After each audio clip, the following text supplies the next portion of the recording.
Hello guys, today we will discuss real numbers chapter 1 exercise 1.3. This is based on theorem 1.3. Theorem 1.3 is if p is a prime number. p क्या है? कोई prime number है. if p divides a square then p divides a where a is a positive integers. तो theorem 1.3 जो है p a कहता है कि अगर p कोई प्राइम नंबर है, a इंटीजर है, सो a is a positive integer. If p a square को डिवाइड करता है देन p जो है वो a को भी डिवाइड करेगा. जो हमारी एक्सरसाइज 1.3 है वो इसी थ्योरम पर बेस्ड है. नाउ इससे रिलेटेड कुछ टर्म्स हैं कि आपने पहले भी पढ़े हुए हैं. वो है first is rational number.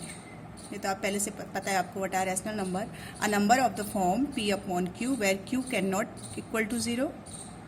For example 1/2, 3/4, 2/7.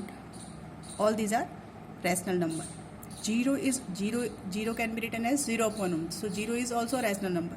Now irrational number, a number which are not be written in the form of p upon q. वो नंबर्स जिनको हम p अपॉन q के फॉर्म में नहीं राइट कर सकते हैं वो इरेशनल नंबर होते हैं. For example √3, √5, 1.432 dash dash dash dash up two means ये नॉन टर्मिनेटिंग डेसिमल है. तो ये नंबर जिनको हम p अपॉन q यानी रैशनल नंबर के फॉर्म में राइट नहीं कर सकते हैं वो नंबर्स होते हैं irrational numbers. Now exercise 1.3. First question is prove that √5 is an irrational number. आपने इसको इरेशनल नंबर प्रूफ करना. पता तो है आपको इरेशनल है बट इसको हम प्रूफ करेंगे कॉन्ट्रडिक्शन मेथड से.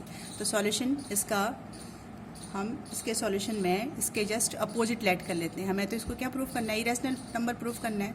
तो हम इसका अपोजिट लेट करते हैं कि let √5 is a rational number. Implies √5 is equal to p upon q. क्योंकि अगर ये रैशनल नंबर है तो ये किस फॉर्म की होगी? ये होगी न्यूमरेटर अपॉन डिनोमिनेटर की. Squaring both side. अब क्या कर दिया? पहले इसको हमने p अपॉन q लेट किया, then squaring both side. Both side squaring करेंगे तो √5 का स्क्वायर क्या हो जाएगा? 5. p अपॉन q का स्क्वायर करेंगे that is p square upon q square. Now हमने इसको क्रॉस मल्टीप्लाई कर दिया. तो क्रॉस मल्टीप्लाई करने से क्या आएगा? 5 q square is equal to p square. तो हमने p स्क्वायर पहले लिख लिया. p square is equal to 5q square. This is equation first. अब इस इक्वेशन फर्स्ट इक्वेशन को p square is equal to 5q square से हमें ये पता चलता है कि 5 डिवाइड्स p स्क्वायर. इसका मतलब है कि 5 क्या करता है? p स्क्वायर को डिवाइड करता है. p स्क्वायर को डिवाइड करता है इसका मतलब 5 divides p.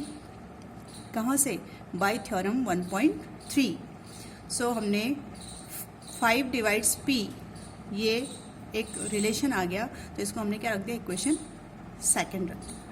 Now let this p is equal to 5m.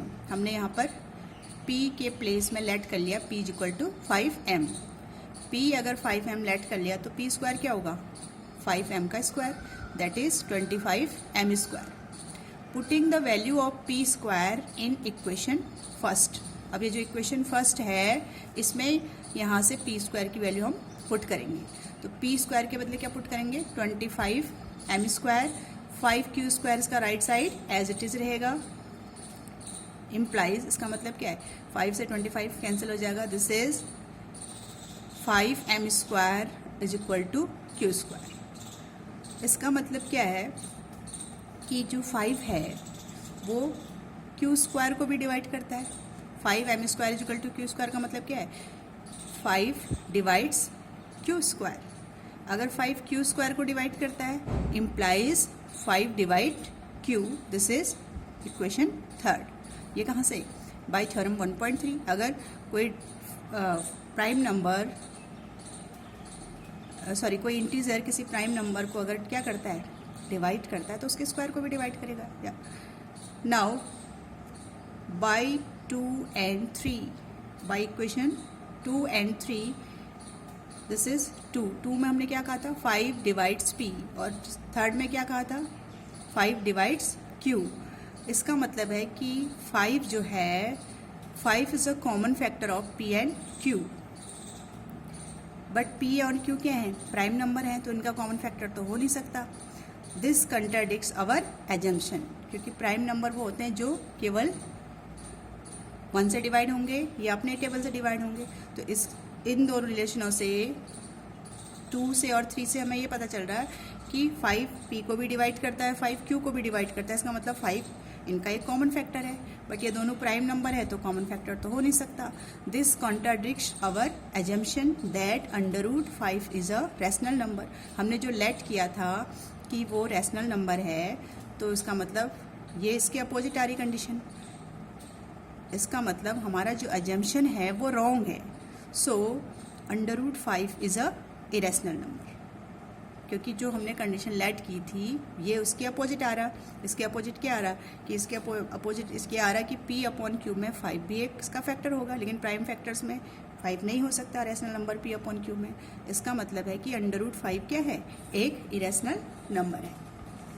Similarly question number 2 भी इसी फॉर्म का है। इसका second is proof that 3 + 2 √5 is irrational.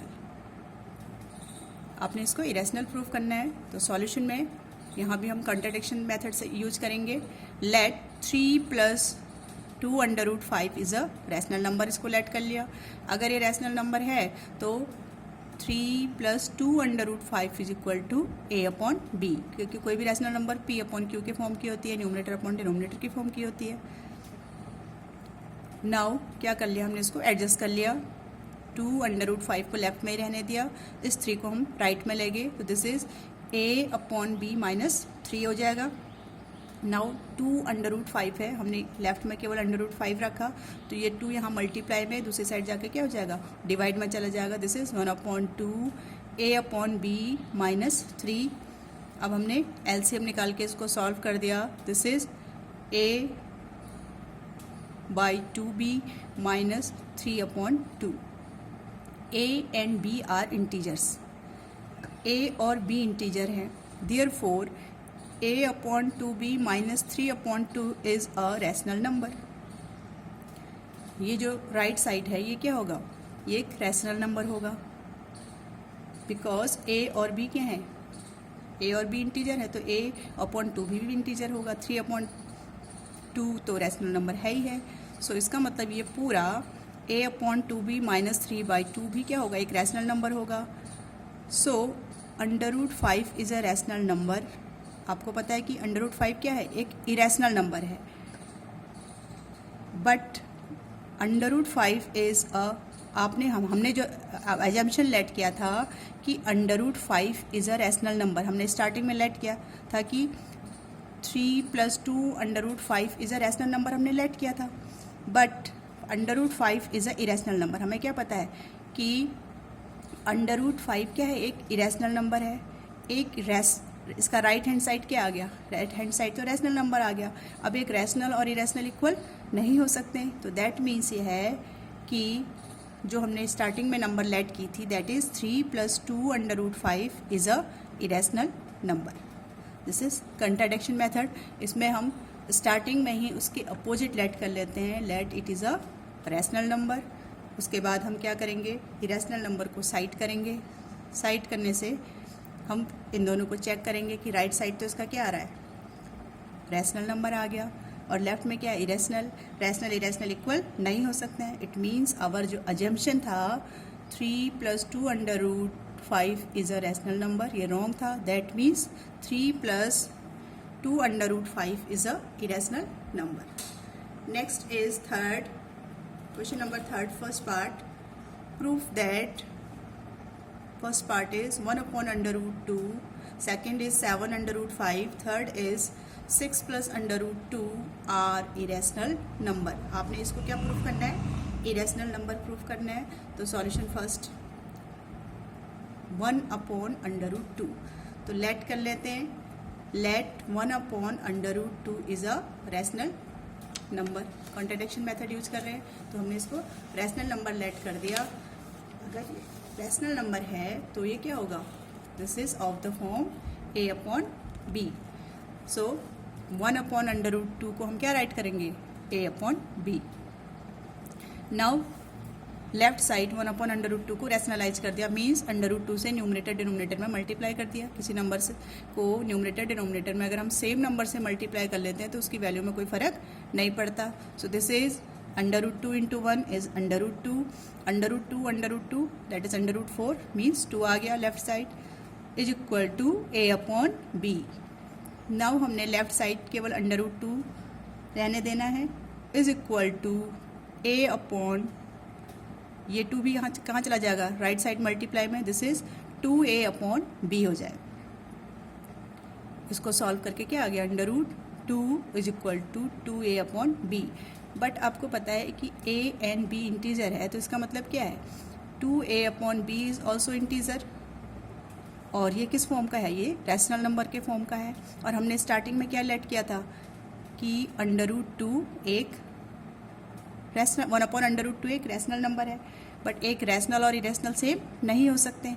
But √2 is a irrational number, this contradicts our assumption, so 1/√2 is a irrational number। यहाँ जितने भी question इस type के होंगे हमने जस्ट उसके अपोजिट लेट कर लेना है कि वो रैशनल नंबर है। रैशनल नंबर है तो फिर a/b के फॉर्म के होंगे और आपने उसको इरेशनल को एक साइड कर देना है। उसके बाद जो भी आपको मिलेगा वो रैशनल नंबर के फॉर्म का होगा और हमेशा रैशनल इरेशनल सेम नहीं हो सकते। दिस मीन्स हमारा जो एजम्पशन था उसका कॉन्ट्रडिक्शन हो रहा है। So 1/√2 is a rational number, irrational number proof हो।